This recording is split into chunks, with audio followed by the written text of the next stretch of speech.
আসসালামু আলাইকুম। ঈদ মুবারক। সবাইকে পবিত্র ঈদুল আজহার শুভেচ্ছা। আশা করি সবাই ভালো আছেন। আলহামদুলিল্লাহ আমরা অনেক ভালো আছি। আপনারা দেখতে পাচ্ছেন ঈদের দিন সকালবেলা আমাদের গরুকে গোসল করানো হচ্ছে। কিছুক্ষণ পর কুরবানি করা হবে নামাজ পড়ে এসে। আজকের দিনটা অনেক আনন্দময়, সবার জন্য খুব সুন্দর একটা দিন। তবে এই আনন্দের মাঝখানেও মনটা একটু খারাপ।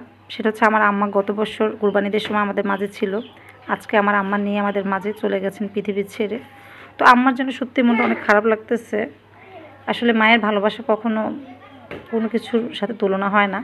মায়ের ভালোবাসা একটা অমূল্য সম্পদ, পৃথিবীর সবচেয়ে দামি একটা উপহার মা। সে মা আজকে আমার মাঝে নেই। তো সেজন্য আমাদের পরিবার সবারই খুব মনটা খারাপ। আপনারা সবাই আমার মায়ের জন্য দোয়া করবেন। আল্লাহ পাক যেন আমার আম্মাকে জান্নাত নসিব করে, ব্যস্ত নসিব করে। আর আমার আরিশা মামুন এদিকে রেডি হয়ে মনের খুশিতে একটু নাচছিল। আসলে আমাদের মনের মধ্যে অনেক কষ্ট থাকার পরও বাচ্চাদের যখন এই আনন্দগুলো দেখে তখন মনটা একটু ভালো লাগে। সবাই আমার আরিশা মামুনিকে দেখে মাশাআল্লাহ বলবেন। আল্লাহর কাছে লাখো কোটি শুকরিয়া। আল্লাহ পাক আমাকে এক মা নিয়েছেন, আরেক মা দিয়েছেন। যদি আমার আরিশা মামুনি না থাকতো আমি যে কীভাবে থাকতাম আমি নিজেও জানি না। আপনারা সবাই দোয়া করবেন আমার এই মেয়ের জন্য।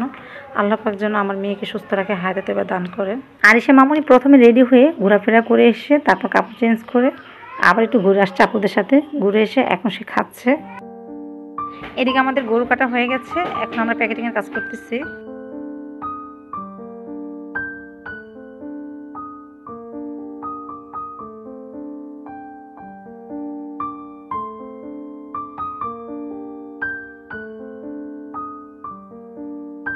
আমাদের রান্না বসিয়ে দিয়েছি, আমাদের মাটি চুলা রান্না করতেছি। আর মাটি চুলা রান্না কিন্তু খেতে অনেক মজা।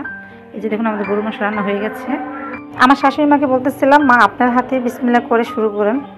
আসলে ক্যামেরাতে বোঝা যাচ্ছে না কালারটা, মাশাআল্লাহ কালারটা কিন্তু অনেক সুন্দর হয়েছে বাস্তবে। আর খুব সুন্দর একটা গ্রান বের হচ্ছে। এখন আরিয়ান আফানদেরকে দিয়ে দিলাম খাওয়ার জন্য।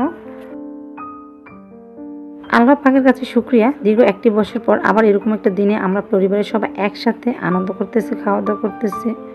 আপনারা সবাই আমার পরিবারের জন্য দোয়া করবেন। আল্লাহ পাক যেন সবাইকে ভালো রাখে। আমিও আপনাদের সবার জন্য দোয়া করি, আল্লাহ পাক আপনাদের সবাইকে ভালো রাখুক।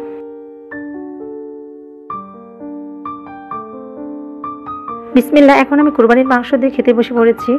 আর আল্লাহ পাকের একটা রহমতে থাকে আলাদা কুরবানির মাংসের মধ্যে, যে অন্য কোনো মাংস খেলেও এতটা টেস্ট লাগে না।